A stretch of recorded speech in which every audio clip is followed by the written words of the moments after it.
তার লোভ বেড়েই যেতে লাগলো। এখন তো আমি আমার সব প্রয়োজনীয় জিনিস কিনে ফেলেছি, কিন্তু এখনো আমার সব থেকে বড় ধনী ব্যক্তি হওয়া বাকি।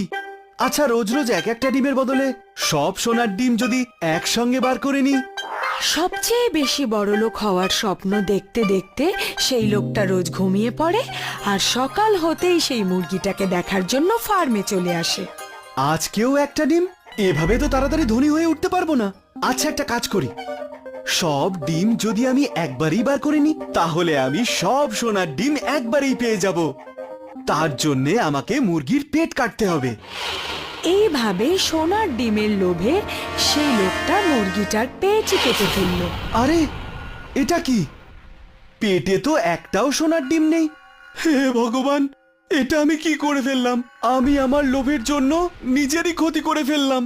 তাহলে এই গল্প থেকে আমরা এই শিক্ষা পাই যে লোভ